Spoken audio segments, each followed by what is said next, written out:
It's the middle of the week and we need to get something else out of the emergency storage shed. Another amazing unboxing of who knows what. And I'll also show you what progress we've made on the bench here, just a bit of a general clean and a few more projects that are going to be pretty exciting. Stay tuned and see what that is. Hey guys, Chris the Ultimate Recycler. Wednesday today. It's a shocking, cold, rainy, showery day outside. We're in late autumn here in Australia. But it's good in the shed. Let's get going. I'll show you some interesting stuff today. Well, interesting, I hope. These are a few projects I've got coming up. I've started a video on that old clock. It's an early American regulator clock with a calendar dial on it. And I've just purchased that, and the video on that one will be coming fairly soon. I started a video on this. It's a Makita belt sander a long time ago, and I was waiting on parts, and then it's been pushed aside, so we've got to get back onto that one soon. A couple of little cleanup projects here, including the fan. I still have to mount this grinder and buffer somewhere on the bench, but you can see that my bench is getting a little bit more clean. I'm getting a little further each day, so that's coming along well. The other end, of course, well, we'll pretend it's not there for now. I am making some headway across to my, behind those boxes, my sandblasting cabinet, which I need for a few jobs. And this will be interesting. I'm sure it will be.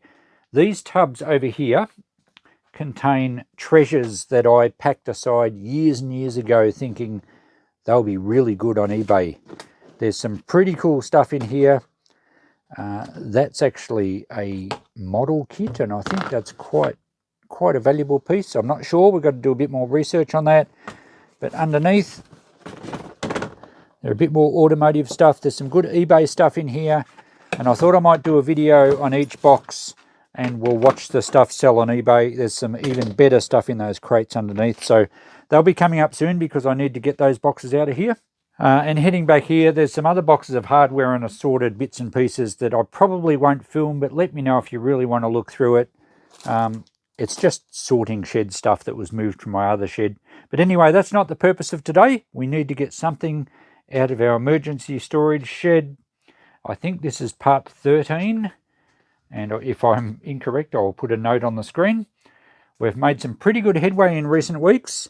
And the obvious choice this time is that big box on the floor, because that will actually create some floor space to work in, and I won't have to squeeze through here when I'm carrying boxes. There's still plenty to go, of course, and some interesting stuff. So these unboxings are stuff that sometimes I know I've owned, sometimes I'm sure I've never seen before. And let's have a peek in this one. I haven't really looked in here. I know it's quite heavy because I slid it the other day to get it out of the road. And what have we got? Well, screwdrivers are pretty boring, but it looks like there's some wood planes, an oil can. Okay, a couple of big spanners. Not sure. It might be surprising what value we get out of that. The trunk itself I'm not going to keep, so that will be at least $20 in the shop. So we'll get that one done today, and that will create enough room that we can then start maybe pulling down some boxes off the top of this stack. Okay, this box was just simply too heavy. I've got to bring a few heavy things in first. I certainly don't plan on having to go back and have my shoulder surgery again, so we've got to be sensible here. Plus, it's an awkward size. Whoops. Oh, I kicked the bucket. Luckily, it wasn't the bucket. Okay, if you haven't been following this series, I'm unboxing so much stuff that was stashed away. A lot of it has come out of other people's sheds that I've bought the contents of and haven't even looked in properly. Other stuff was stored at the back of my old shop and we had to move it in a hurry. So it all got stored in my emergency storage shed, and now I'd like to turn that into a part of my workshop. So it all has to be unpacked, cleaned up, priced. We have to make decisions. So I'm going through each box with you guys and we're working out some prices. This looks like it's a Land Rover jack. Range Rover? There's a Land Rover symbol there. Made in Italy. Okay, that's interesting. Being a genuine Land Rover jack, it could well have some much better dollars than just a normal little hydraulic jack. I don't know that I have the pipe for it, but you can easily make one of those. I'll probably have to check eBay on that one, and we'll make sure that it works. It's a hydraulic jack, but it would have a screw out section as well. Oh yes, this part does move. Maybe it doesn't screw out. No, I think it just pivots. So we'll have to test that to see if it works, but I will check eBay. We could get some pretty good value on that one. We'll give it a bit of a clean up as well. Now, this box had some wood planes. Stanley wood planes, there's 2 of them. Unfortunately, they're quite rusty. I don't think this has happened in the time that I've owned them. I think they came out of a shed like this. They've obviously been wet at some stage. Let's have a look in this trunk. There is another one here too. So I would think these should clean up okay. The bottoms, oh, that one's pretty rusty. Might be a bit pitted. That one's pretty good. I think I'll clean all these up and I'll show you how well they come up at the end. That's a bit of a broken file. I'm likely just to pull them apart and give them a bit of a buff up on the wire wheel. I can't access my sandblaster as yet, as I've said. So we might give them a bit of a clean up. I might have to finish them on the sandblaster ladder. They are worth cleaning up and they will add up to a few good dollars. So we've got 1, 2, and that one looks pretty good as well, just surface rusty. 3 all the same size. And there's one other in the trunk here as well, same again. So certainly a shame they've been wet, but I think they will clean up fairly well. The screwdrivers, pretty well, are just going to go in $1 a pick box. I've got more than enough screwdrivers here, and these look pretty average. Some of them are quite worn. So yeah, no real value there. They'll be just $1 each at the shop. And we won't even write down any value for these, even though we're probably going to realise about $10. I can't see anything here worth keeping. That's got a very good end on it. I might keep that one. Looks like it's a reversible as well. Yep, good Phillips end, and that's a good end too. So I suspect that one's hardly been used. We might keep that one here. It's always nice. People forget that a screwdriver should have a nice square sharp end, and they invariably get used as pry bars and chisels, and if you're trying to undo a screw and you've got a screwdriver like this one that's badly rounded, all you're going to do is damage the screw head. So a nice sharp undamaged screwdriver is actually very handy. Another one that's been rounded off, so they'll be just all in the $1 box. Broken handle one as well. Now we have some padlocks here. Norton padlock. Hope we've got keys. Doesn't look like... Oh, this one has a key. It's a bit rusty. The key does suit it, but that will need a buff up and a bit of a... Oh no, I think it's going to work. Yep, that one locks. Okay, so that's a good padlock. We'll be able to sell that. Can't see a brand on it. We will clean it up. This one is unlocked. No brand, but quite an old solid brass lock. It does lock, but now, of course, we don't have the key. We have a key ring, but no key. Another little one here. This is a Lockwood one. Unlocked again. And it's a bit stiff. It won't actually lock. Oh, partially locked. But again, I don't have a key. And these little flat spanners aren't worth anything particularly. They can just go in the $1 box. Some Allen keys. And this looks like a feeler gauge. It's very dirty and it looks like it's a bit seized up.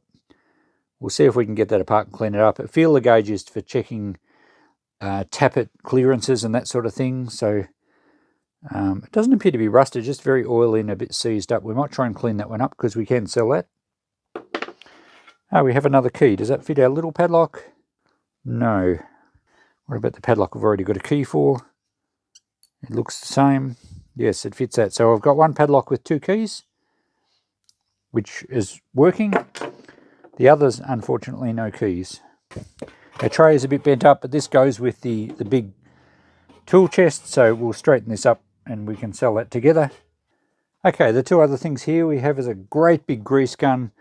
It's very rusty, it's very dirty. I did notice the pivot on the arm here is very badly worn.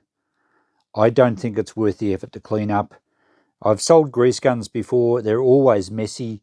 It's amazing how many customers try them in the shop and pump a bit of grease out and then it makes a mess in the shop. Someone's put a different bolt through here. To my mind, it's not worth trying to clean up and sell. I'm just going to put that in the shred steel. It can go out to the transfer station with some other light gauge steel I've got. And one last big thing here, it's a huge spanner, quite heavy, also a bit rusty. I can't see any names on it. But even just as a large spanner, as a decoration piece, it's going to sell. We'll give it a bit of a quick clean up, see if there's any branding on it, but even if it's just plain, it'll easily be $10, probably $15 on that one. Let's move the camera a bit closer. No, let's move the trunk, the tool chest a bit closer to the camera. And see what else we've got in here. Well, there's a little oil can, quite rusty. Wouldn't surprise me if it actually had a hole in it. It's only a fairly modern one, so I think it's got a little bit of oil in it actually, but I don't think it's worth really cleaning up to sell. Has got a little bit of oil in the bottom. I think I'll drain that oil into my waste oil bucket here, and we'll give it a quick clean up. Maybe it can just go in the dollar box. Don't want to waste too much time cleaning up something I'm only going to get $5 for.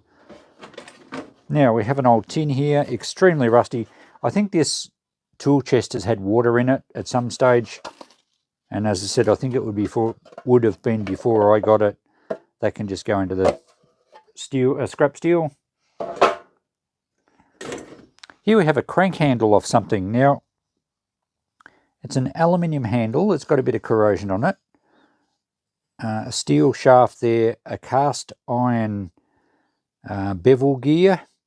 So it would have been a right angle drive for something. I'm not exactly sure what it would have operated. Could have been one of those huge big mangles. I'm not sure. I'm going to clean that up a little bit just so it's not so dirty, and we'll put that in the shop as an unknown crank handle. We might put $10 on it. Not sure how we'll go there, but we'll put 10 on it. Okay, we have some fencing items in here. These are wire strainers with insulators on them, so probably for an electric fence. There are 3 of those. I'm just going to trim the old wire off them and we'll sell the group of 3 for maybe $10. I think we'll get that. They'll still be quite useful for any farmer that runs electric fences. We have something electrical here. It looks like a little 12-volt air compressor. Doesn't look to be damaged, so we might actually fire that up and see if it works. If it does work okay, it doesn't have a hose outlet, does it? Oh, the hose is broken off.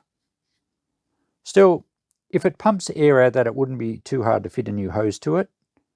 Yeah, it's just got a barb. You could push a hose on and put a little hose clamp on it. If the compressor actually works and sounds okay, I'll put $5 on it. If it has any sort of issues at all, I'll scrap it out for the copper wire, and there will be an electric motor in there. But we'll test that one shortly. This looks like the hose for it. Maybe not. It's an air hose from something. It's all perished, so that'll only be rubbish. We'll take the brass finning off the end, and the hose will have to be rubbish. Here we have an air compressor hose. It has certainly been lying in water. The hose clamps all badly rusted. I think the hose itself has had it. Oh yeah, it's been, I don't know, I wonder if rats have done that. It's been chewed through and chewed right in half. So again, we'll just take the brass fittings off that, and the hose will have to be rubbish. Another little air line here. That's just an air pressure gauge for checking the air pressure. Oh yeah, there's a release button. The gauge is loose. One of the screws is missing, so I'm wondering if it has an issue or not. Be easy to tighten that screw up and find another screw for it. So it might be still usable. I think I'll test that before I throw it out. And if it works, or it appears it's going to work, I'll find some screws and clean that up tighten the gauge, and we'd probably get $10 for that if it works all right. So we've got a bit of fixing to do out of this lot. Here we have a gauge that would have been off a water pump. It's an oil-filled pressure gauge, and it's been sitting in the bottom of this tool chest when clearly it has had water through it. So I don't think that's going to be much good. I might just put that in the dollar box. Someone will probably clean it up and get it going, but it won't be me. Okay, another air line here. Oh no, that's the hose, an extension hose for a grease gun, I think. So again, we might just take the brass fittings off because I don't think the hose is any good. Another screwdriver for our $1 screwdriver box. A little bit of chain. Oh, that's a gate latch chain. Now I do have, at the shop, I have a little box of gate fittings and latches, so we'll just put that chain in with that. A trailer wiring adapter from the round pin, either 7 or 5 pin they can be wired for, to the square one. Look, it's a bit dirty, but it looks undamaged, so I think that will still work all right. We'll probably just put $5 on that one. Here's our air line off our little 12-volt compressor, and the hose is quite perished. So don't even have a brass fitting, it's a plastic fitting there.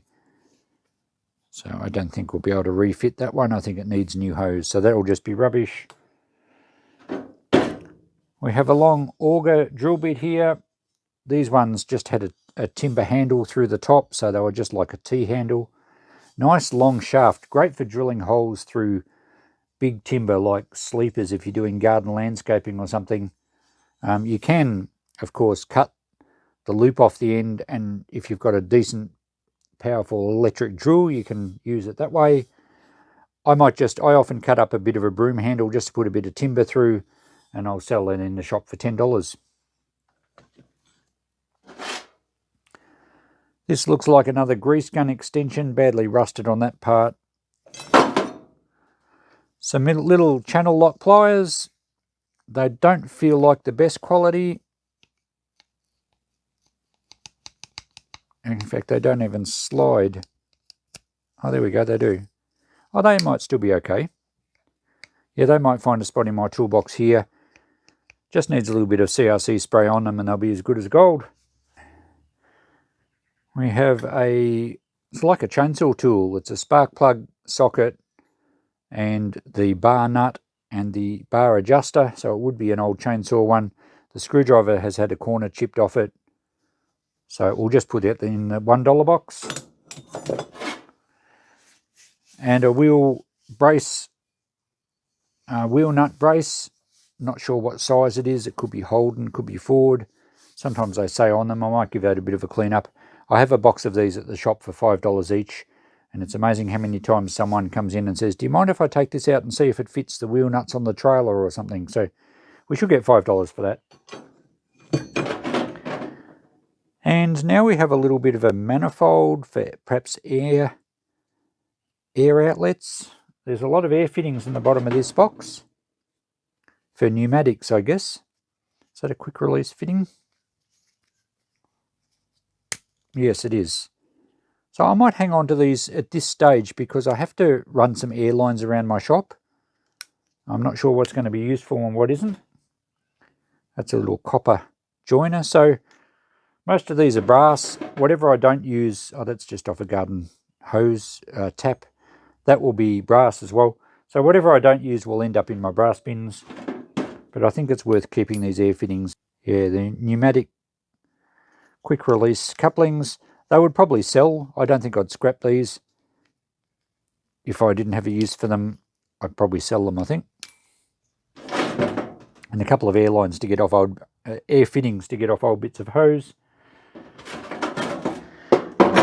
And, oh, this is cool. This is a little air pressure gauge. Balloon tyre pressure gauge. This is well worth cleaning up. Manufactured by A. Schrader and Sons, Brooklyn, USA. It's got patent dates which go back to the early 1900s. So we'll give that a clean up for sure. It's one of these ones where the air pressure makes the end push out. I don't know if it's going to come out. I can't quite grab it with my fingernails. We'll give it a clean up and make sure that works, but I think that's at least a $10 air pressure gauge, probably a bit better than that. Okay, I'll wash up the tool chest outside, get the last of the rust out of it. It's just a bit of rusty shale in one corner. It will go $20 at the shop. So we're going to add up to a fair bit of money here. It won't be enormous amounts, but I think we'll tip our $100 that we seem to get out of every box. So I'll clean everything up and I'll come back to you shortly with a notepad. I'm just about done processing all this. I just thought I'd show you these wood planes, these Stanley planes. I have dismantled them all very quickly. They don't take much to dismantle, and some of them I couldn't get the screw to undo. I think there was two. Yeah, two of them, the screws rusted tight. I didn't go to very much trouble. I just tried to tap them to see if it would free up, and it did on one of them. But I don't want to risk breaking the screw out, so I'm just going to leave them there. It enables me to clean them up quite well. I'll wash up the handles. I'll give them a bit of a scrub with a wire brush. I'll buff up some of the pieces on the wire wheel. So I'm not going to go to too much trouble. It's called value adding. They looked pretty shocking how they were. Someone will possibly restore them down the track, or at least clean them up a bit better, but I'll get them presentable for the shop and then I'll be back with you shortly. Okay, let's finish up this video, and I cleaned these things up to be presentable in the shop, and it never ceases to amaze me how good things come up. Look at this. And it's not, I mean, some people would call it restored. I've basically just cleaned it up, but all the body buffed up pretty well on them. They're all much the same. They're all the same model. They're a Stanley or a Bailey Model 4.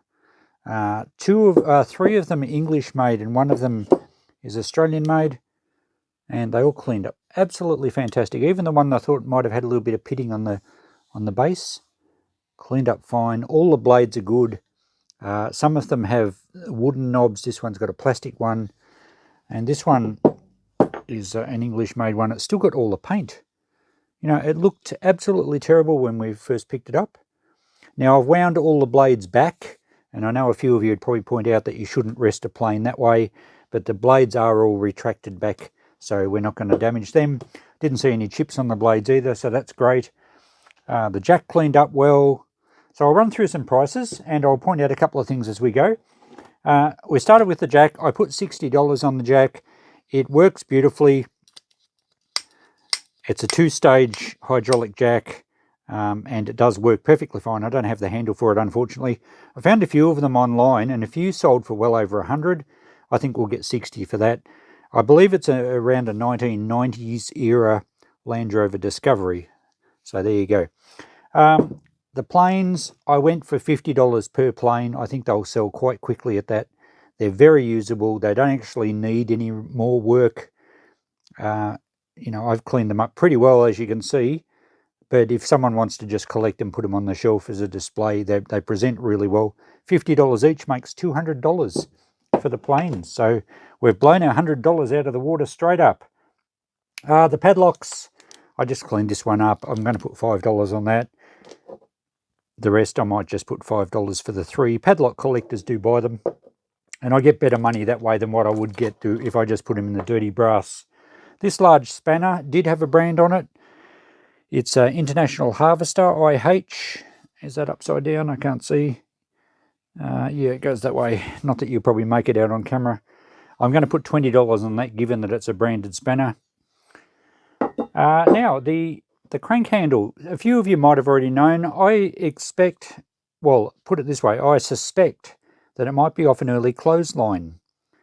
It just has that look about it, and the bevel gear would work because you're turning rotation this way into horizontal rotation, which would wind up the clothesline. So it's very heavy duty, but it may not be. It might be off something else, but I'm going to call it a clothesline crank handle.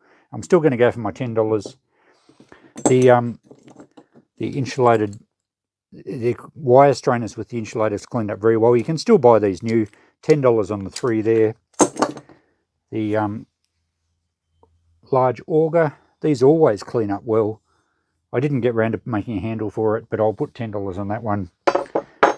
This extension from a grease gun polished up really well, and the hose actually isn't too bad. I thought it was hard, but it's just the type of hose it is, I think. So we'll put $5 on that.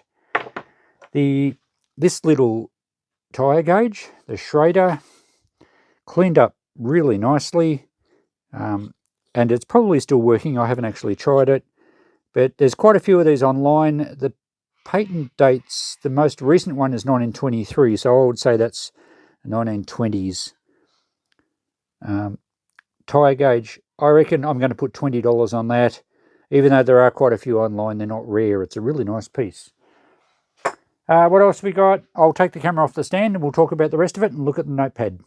So we had the channel lock pliers cleaned up very nicely, and I actually used them when I was taking some parts off some of the old perished hoses. They work really well. I'm going to keep them here. They're not branded, but the jaws are quite good. They haven't been abused. So I wrote down $10 for them, but I'm going to actually keep those ones here. I didn't write down anything for this screwdriver, but it buffed up quite nicely. And as I said, it's got a really nice blade. All these air fittings, I decided I was going to sell them all. If I have to do some air lines in the shed here, but I'm going to buy fittings that are the right size. I don't think these are the right size. And I'm not going to use these small pneumatic couplings in the shed. And it's pointless just keeping them in case I do. If I need something like that, I'll just go and buy it. That way I get a lot of clutter out of my shed. The air compressor I plugged in, well, I put 12 volts onto it, and it sounded like a really sick chaff cutter. It had major issues, so I actually pulled the motor out of that. So those bits are just going to the e-waste bin. The wire's going to our electric wire bin, copper wire bin, and the electric motor, and a little piece of dirty cast aluminium. So that's just scrap. These bits, yes, the gauge that was on that one, the air pressure gauge, I did try that and it doesn't move. The needle's jammed or something. It's got some issues. So that's just going in the $1 box, that gauge, just purely for decoration. And the rest of it's going in the dirty brass. The oil can did have a leak, so that's just going, you can see it's leaking there. That's just going to go in the shred steel.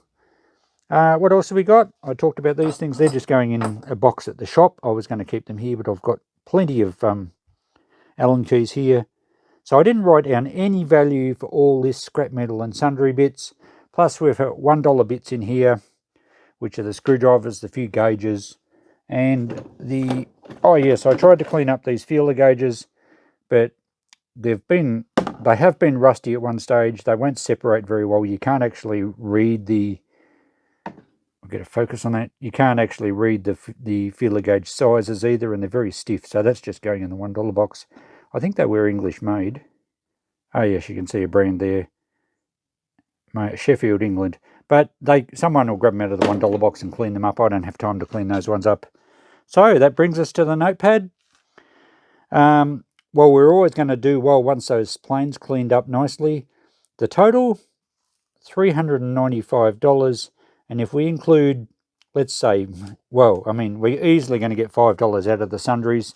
Probably not much out of the scrap, just a few cents really. But there's quite a lot of stuff here at $1 each. So $400 out of this tool chest. And there it is there. I've cleaned that up as well. We'll get 20 for that. Not a bad haul. And another box out of the shed. So there you go, guys. Another box done and dusted. It took me most of the day to do this, but then again, cleaning up, dismantling and cleaning up those planes did take a while. But hey, it's worthwhile. $400. And I've made some more space. How good is that? Thanks for watching, guys. We'll catch you in the next video. Bye for now.